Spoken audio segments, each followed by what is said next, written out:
I'm telling you, this is the real shit. What is this? This is the interactive gaming. Look, I'm just saying this. Let me tell. Assalamu alaikum wa rahmatullahi wa barakatuh. And I'm sorry I haven't put up a video in a while. You know, heck, life got interesting, life got busy. But we're back here now, and instead of, I figured I'd try something a little different. Instead of a long, heck, you know, scripted video, we'll try it more, heck, think of it more as a podcast style. The Game Awards just put out their list of nominees, and I figured, heck, you know, everyone's talking about it. Heck, you know, let's talk about it ourselves. Instead of being just by myself, this is actually the first time on the channel that I've had someone else with me. I'd like to introduce my friend Rami. Assalamu alaikum wa rahmatullahi wa barakatuh, everyone. Abdu, thanks a lot for having me on the channel. It's honestly a pleasure. I always look forward to seeing your videos, and I'm so happy to finally be a part of one. Rami, he's played plenty of video games. Heck, we know this. Yeah, you know, I played plenty of games. I've been a gamer ever since I was like 6 years old. You know, I played like the Kingdom Hearts games, Devil May Cry, everything really. Like, obviously, I'm missing some really good games like Metal Gear Solid, of course. But you know, for the most part. I thought you played them. Metal Gear Solid 3, I think. You played 5, right? 5, yes, 5. I played 5. Ah, you never had a PS3. No, I never had a PS3, so I missed Metal Gear Solid 4. Say alhamdulillah. So look, we want to make something clear before we start. When we look at the Game Awards, we're not saying like this is the most important thing in the world. Right. So if you see like Game of the Year and they pick a game that you don't like, remember, Game of the Year can be whatever you want it to be. Like, khalas, you know what I mean? It's just some dude's opinion. Yeah, basically. But heck, we like to know what the people think, you know? I want to think about what the anime are thinking. So we want to focus, like, we're not going to go through every single category. Because, like, there's some categories we don't give a shit about, like, khalas, you know what I mean?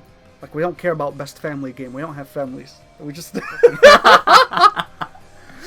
So we want to focus on Game of the Year and some of, like, the other big categories, heck, you know what I mean? But we don't want to talk about what we would put here. Like, we would, and I know, I think we can both see. We'd rather see different games here. Of course. But we don't want to talk about what we would put. We want to talk about what we think should win based on what they put here. And B, what we think they will pick. Yes. Right. There's the psychology game of what, like, heck, you know, the big people in the gaming industry think. Right. I definitely feel like there's always a dispute between, like, the gamers and, like, the critics, you know? Sometimes it's the same, but sometimes it's completely different. And I'm glad that you said that, Rami. So, let's start with the Game of the Year section. Like, khalas, you know, we start big, you know? And I'm glad that you said what you just said. Because we can start from the right. Okay. Like Arabic, we start on the right. Yeah, of course. What did you just say? Sometimes there's a discrepancy between the gamers and the critics. And I don't know if this has changed since, I think it was May or June that this game came out, right? Yeah, sometime in the summer. I don't know, I haven't checked the Metacritic page for The Last of Us 2 since then. So maybe the user score went up. But when we checked them, they were... Hey, this game had like a 95 on the critic side, and 3, 2? Something Nothing, like that, some yeah. Garbage, They right? said it was the worst game ever. It was the worst game ever. But I know we've talked about this game a lot in the past. I have a half-hour video on my channel about this, and Anna, you and I have talked about this game a lot. And I could say this for myself. Good game. Yeah, it was I a good agree. game. Yeah, It was a good game. I mean, you gotta look at it as a game, right? So, graphics were fine on PS4. They looked really good. That grass looked really good, you know? Gameplay was fine, you know, it was very similar to the first one. They added a few extra things. But it was really just, you know, third-person shooter with some stealth stuff. Here's the thing. We both agreed that this game was better than the first one. Yes, I agree. But I'm sure people hear that and are like, oh, they must think it's the best game ever. No. When we say it's better than the first one, we didn't think that much of the first one to begin with. Like, yeah, it's good. Yeah. We were never the ones that said, oh yeah, this is the best game of the decade. And then I have an entire video on my channel about this. Like, yeah, story's fine, you know what I mean? Like, we don't want to go into spoilers, but yeah, you know, the story, heck, revenge is bad. Yeah, and all this basically. shit. But you play the game, And it's just like, yeah, you get a little bit of stealth here. You get a little bit of shooting here. Dum-dum stealth. You got dum-dum stealth. It, yeah. Like, khalas, you know what I mean? There's no... It's not a game that focuses on anything in terms of the gameplay. Right. I feel like, to me, my problem with it, not that there's anything wrong with games going in this direction, but because I played games like Kingdom Hearts 2, Devil May Cry 3, those were really heavy, like, kind of gameplay first type of games. I felt like Last of Us 2 really tried to make it an equal gameplay and story. If that kind of makes sense. Well, yeah, because, and let's put it to you like this. The gameplay was there for the story. You could tell because yes, the gameplay was to be, yeah, sometimes it was an action scene, sometimes it was, heck, you know, quiet. Like, you would just walk along a path with the horse for like 20 minutes, you know what I mean? It kind of just, the gameplay existed just to get you to the next chapter in the story. Whereas other games, the story's there just to, like, a lot of the give game, you a reason to fight. Yeah. But you're really playing the game just because it's fun. And I think both of us agree, like, we tend to prefer the focused games. Yes. So, like, this is what the game is about, like the gameplay. This is what the game's about, and this is what you do. And here's, like, all the different ways to make it more interesting. Mm-hmm. The Last of Us and games like it are just like, yeah, hey, bro, you got a little bit of this, a little bit of that. When we look at a game like this, here's the thing. These awards, they love the story-heavy games. They love the games that are like, how should I put this? There's like prestigious studios, alright? There's studios where you look at these awards and you're like, yeah. Those guys are gonna get it. Naughty Dog's one of those studios. Right. We could save this for a little bit, but when you look at like the front runners in this category, even if you and me are like, this is one of the front runners. Oh yeah. But now let's move to the left from here. I think the only thing holding Last of Us 2 back would be how the gamers feel about it. Ah, yes. There might be a gamer outrage if that gets picked. Look, here's the thing. Now, we know that The Last of Us 2, the critics loved it, but I feel like the politics involved with picking it is like, if you're Jeff Keighley, that's the guy who runs this shit, right? He's like, yeah, okay. Now, usually we pick games like this. Yeah, it's a good game. An easy pick. You know, Sony's probably given us a lot of money for these awards. But then you look at what the audience thinks. The audience, if they pick The Last of Us 2, they'll be like, what the fuck is this shit? We don't like this game. I don't like this game. So there's like politics. Right, yeah. Between it's kind of a these dicey games. pick for sure. But you move from The Last of Us Part 2 to the exact opposite on the list. Oh, yes. I think this is the only game that both of us have never played. No. I don't play this. I have owned a bunch of Nintendo consoles. I own like a Game Boy and a DS, and that was it. I own a Switch, but here's the thing. I would never tell someone you're a fucking idiot for playing Animal Crossing. You know what I mean? Like, hey, Carlos, it's not the kind of guy I am. But I'm not gonna play it. Nice. Like, you know? And, I play games to get engaged in, like, heck, I get engaged in the gameplay loop. Right. You know what I mean? Animal Crossing is about, you know, you go fishing every day. You go move the furniture around in your house. Like, I know what the game's about. I never played Animal Crossing. I know what the game's about. Right. And it's just not for me. For me, not with every game that I play, but for a lot of games that I do play, I try to get that, like, adrenaline rush. You know, fighting tough bosses or just trying to figure out something with a time limit or something like that. I feel like Animal Crossing doesn't really try to, like, put any pressure on you. And so it's not really, like, my style, you know? Just kind of like, yeah, you know, go talk to some dogs and cats and raccoons. Yeah. Whatever they have in there. Which is, there's nothing wrong with that. I'm sure I have plenty of friends that would love Animal Crossing, but for me, We know that we have plenty of friends we're that love Arab, this you know what I'm shit. saying? We like exploding stuff and whatever. Yeah. You know, that's us. Like, look, we have a lot of friends that play Animal Crossing. And I talked to Christian about this in the past. We talked about the Game Awards and we talked about Animal Crossing. And I told him, like, these kinds of games, they don't get nominated, they don't win. And he told me why. Like, that doesn't seem fair. And I was like, it's like the industry does not, the kind of people who nominate games, like, this isn't the kind of game that usually gets a look in. Mostly because of what we just said. Like, most of the people who play these games professionally are like us. Like, they play games for the same reasons as us. So even though Animal Crossing might have like a 93 or whatever on Metacritic, when it comes for the big time, It just doesn't show up here. So the fact Yeah. that it's here tells me either one of two things. One, this is just like the best kind of this game ever. Like, this is the best Animal Crossing ever. This is the best like casual game ever. Or two. Or two, the year sucked. Or two, the year sucked. Honestly, this year wasn't like that amazing. Like there were a couple games, but like we've had year like 2019 was pretty good. I think. 2019 had like Resident Evil 2 was nominated. Right. Sekiro was nominated. Death Stranding was nominated. Some other shit was nominated. They had Devil May Cry 5 also in 2019. I don't think it was nominated for Game of the it Year. wasn't nominated, but that It was nominated for Best that Action was a very Game. good game. Yeah, I mean, yeah. So the fact that Animal Crossing is here kind of tells me like either there's like a big shift in the way people think nowadays, and now all of a sudden it's cool. Like nominating Animal Crossing here is like cool. Like let me put it to you like this: if you go to the Oscars, you could see like the best comedy film of all time, funniest movie you've ever seen in your life. Yes. I'll never get nominated for Best Picture. Right. That's what Animal Crossing is. Never got, but now it is. So either there's like been a big shift in the way people think, and I didn't notice, or this year sucked. Yeah. And you have to also remember, Nintendo didn't put like shit out this year. No. They had this, they had Paper Mario, which people were like, eh, And the Mario remakes. and the Mario remakes, which is like 3 old games. So this was like Nintendo's big release of the year.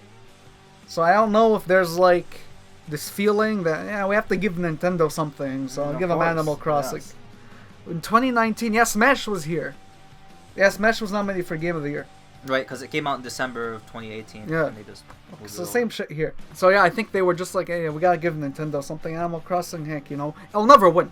Of course. Let me say But this: we just gotta put Nintendo out there. this game, like, if it won for Game of the Year this year, there's been a big change in the way people think. You know what I Of course. mean? No, I really don't think it's gonna win. Like I think Last of Us 2 has a better chance than Animal Crossing. And speaking of which, we move left again. Another game that we're a little more familiar with. Oh boy. So, this game is actually really fun. It's a roguelike game.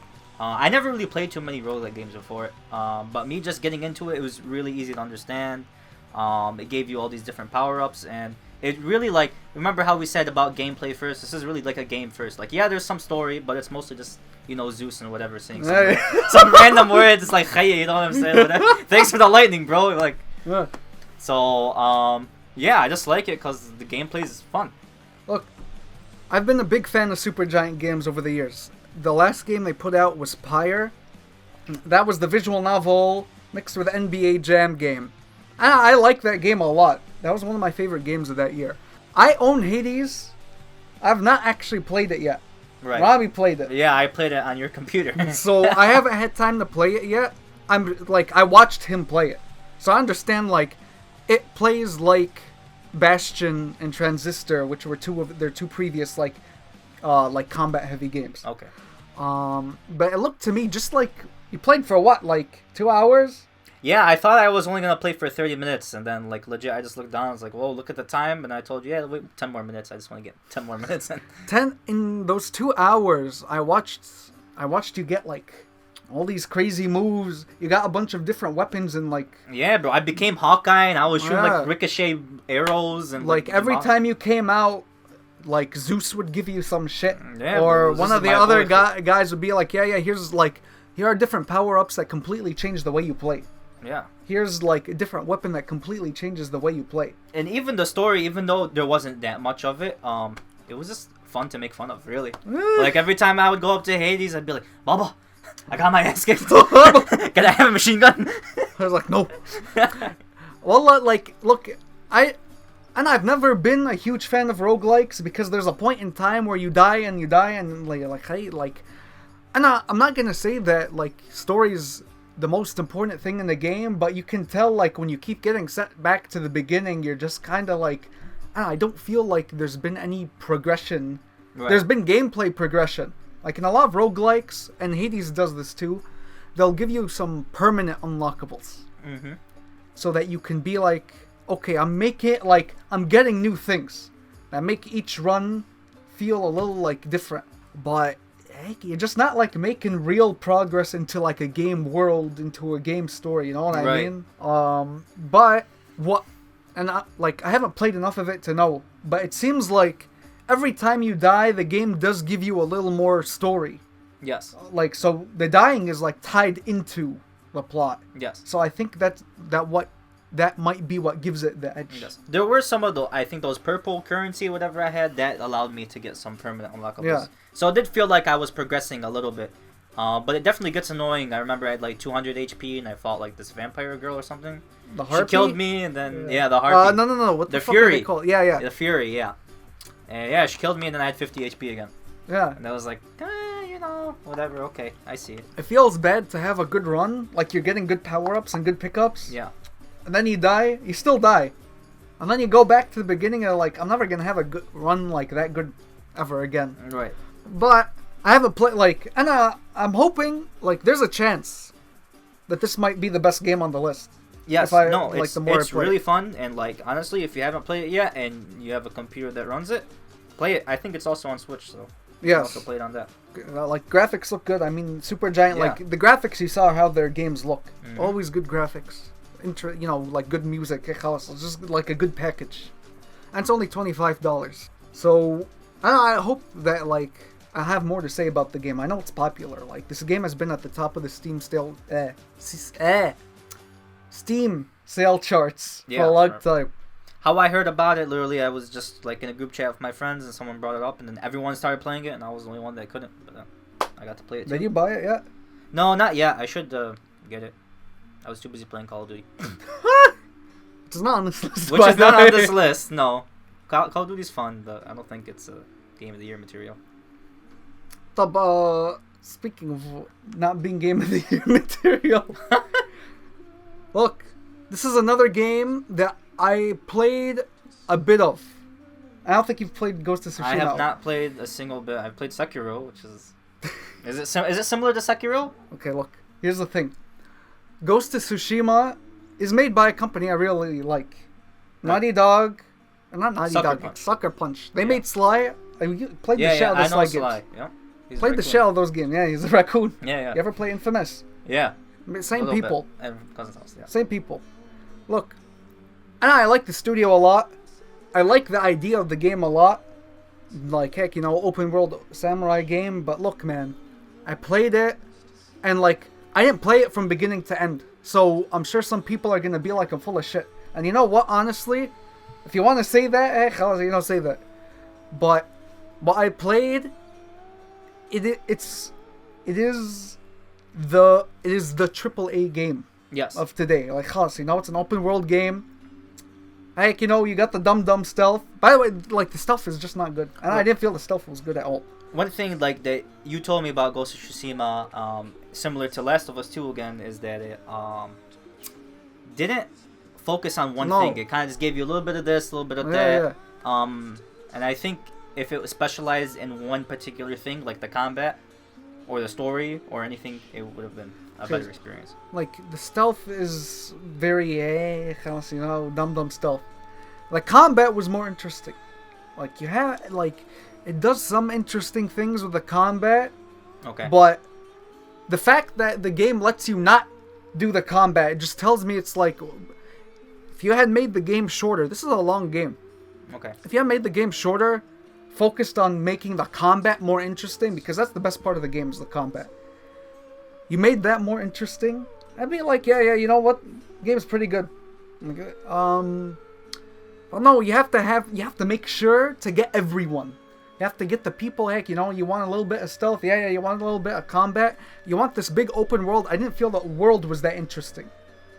When you're walking around the world, I was hey, I'm walking around for You follow the wind or something like that, some right? shit like that. You walk for 10 miles is nothing. Okay. Sometimes there will be random NPC pop-ups. It'll be heck, a little random quest.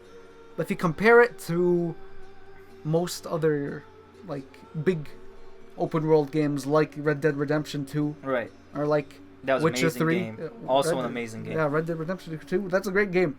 I think it's it's tough with these open world games. Yeah, you can make the world big, but you have to fill it with something. And this game has a big world, but I was honestly, if you shrunk the world, focused on but see, the problem now is that I'm just describing Sekiro. Oh yeah.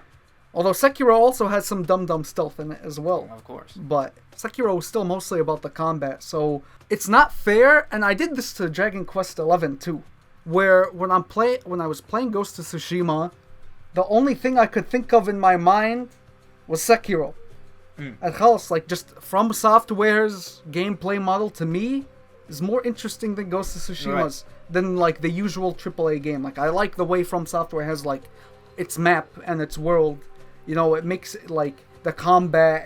I just like the way they design the games more. So when I was playing Ghost of Tsushima, the whole time in my head, I was like, "Hey, I wish I was playing Sekiro right now." And that's not fair. I want to make it clear. That's not fair. It's tough to compare really like any game to like a From Software game because they do it so well. Like, it's not so. I'm sure like if I go back to Ghost of Tsushima in a year, and I kind of cleared my head, maybe I'll be able to enjoy it more. Okay. But for now, I'll be honest, I'm sure like I'm gonna get the big dislike bar. But Ghost of Tsushima might be the worst on this list. Even though, and we said this when we were talking about this earlier, Ghost of Tsushima might be the front runner. Probably. For a game of Think the year. about it, right? It doesn't have much controversy around it. It's available on all the systems. Well, no, it's only available. It's only on PS4. I forgot, PS4 exclusive. And yeah, it's got everything that people like, not us. Yes, and people like the story too. Yeah. And I didn't play because I didn't play the game from beginning to end. I don't want to say like if the story's good or bad. One of the main things people like about the game is the story. So maybe that's like what it is that elevates the game to people. But maybe. But unlike The Last of Us, it's free of controversy. Unlike Animal Crossing, it's in like a more hardcore genre for like hardcore gamers. Right. It's from Sony, so yeah, it's got the big it's got the big Sony bucks behind it. Of course. Heck, it looks good, it sounds good. Like, right.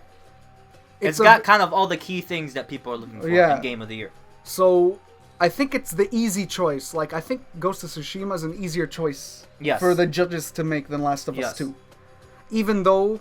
I think with Ghost of Tsushima, the critic score and the user score were more similar. Actually, Ghost of Tsushima is the only game I've seen recently where the user score was higher than... Actually, a lot higher than the critic score. Okay.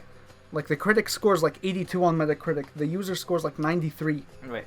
And I think it gave a lot of gamers what they wanted. You know, they just wanted a world that you could go run around in, slice up some dudes or sneak around.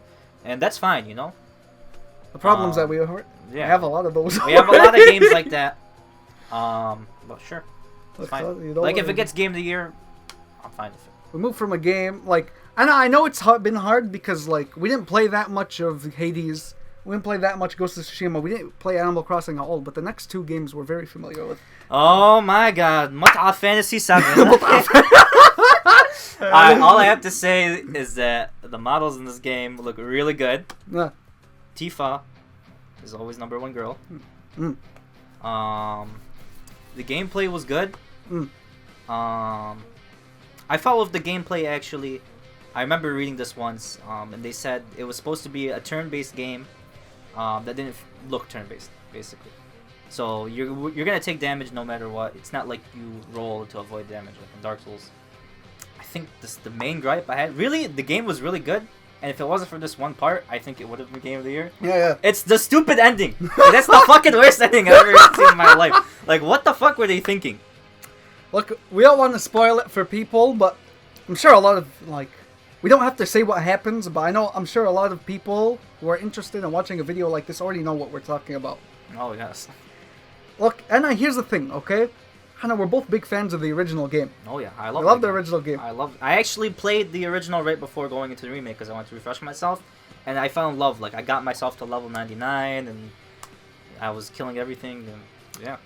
Look, game looks really good, except for the PS1 textures in some places. Oh, yeah, there's some JPEGs. So fucking JPEGs in the city when you're like above the city, like looking down. Yeah, we got JPEGs there, but your game looks really good. Game like music's great. I got the remixes of all the good shit. You know what I mean? Yes. Music's good. And here's the thing, okay? And I could make a whole video about Final Fantasy VII versus the remake. I probably will at some point. The remake, look, on the one hand, I think the remake signaled to me that Square Enix mostly understands what people liked about the original game. Like, they didn't make, like, they kept the characters the way they were in the original game, and not how they were in, like, Kingdom Hearts and Advent Children, all this extra shit that came out later. It wasn't emo Cloud. It's not emo Cloud. I mean, he's still, like, he's an asshole. He's not emo. Yes. There's an important distinction there. Mean Cloud. He's an asshole. You know, but, like, they still had the weird, funny shit in it. Right. In fact, they added even more weird shit. Right. Like your dance off with the fuck is it, the barber dude? Andrea or something like that. Was it Andrea? Yeah, I don't know. I think it was Andrea. He like dresses up. Yeah. That was funny actually. Yeah, look, they kept the spirit mostly. Right. You know what I mean? Like they kept the fun stuff that made the original game interesting. Right. It was so silly. It was like, yeah, bro, like now I'm cross-dressing and now I'm fighting like a giant robot. Yeah, you know what I'm saying? course. Like this is the same game. Yeah. It was good. And like it had little mini games that made you like feel like a part of the world, which is what Final Fantasy 13 didn't have. Final Fantasy 15 was a little better, but it was still mostly like you go fight dudes. Right. Like those two games, you go fight dudes. That's the game.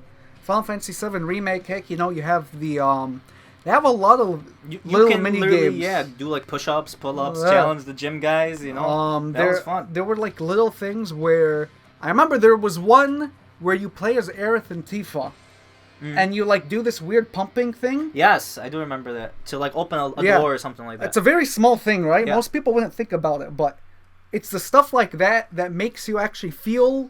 In a big RPG like this, it's important to have the little things that make you feel like you're interacting with the world. Right, and I think it helps to break monotony too. Yes. So Square Enix learned the lessons from their last few games. Yeah. Like, I would still say 7 Remake's probably the best one they've made in a long time. Oh yeah, I thought 15 was okay, but I think it was a big step up from Final Fantasy 15. An enormous step up from 13. Oh yeah. So, like, they learned the lessons. They made changes. The problem is that they didn't learn enough lessons, which is not just the ending, but in general, as we call it, the Kingdom Hearts bullshit. Yes.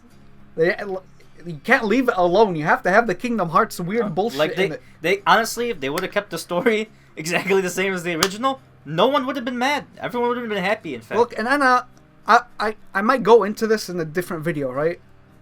You can say that there is you could frame it in a way where it's like a smart deconstruction of a remake, okay?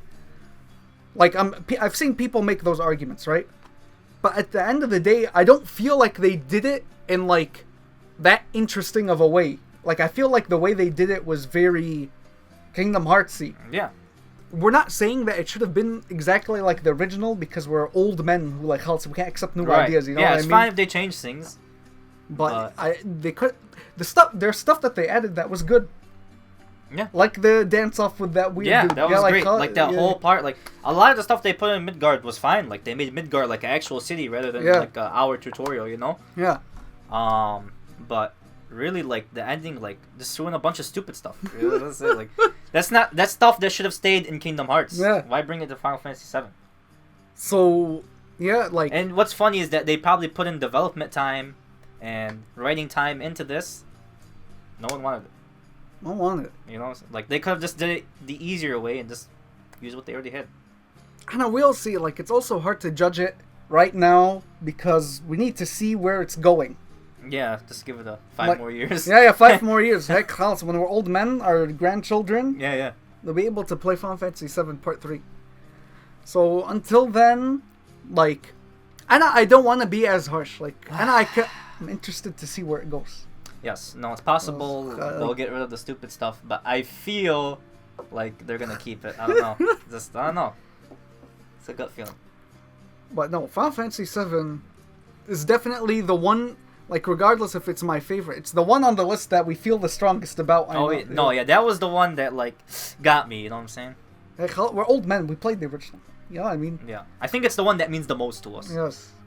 But speaking of being old men who play all these old games,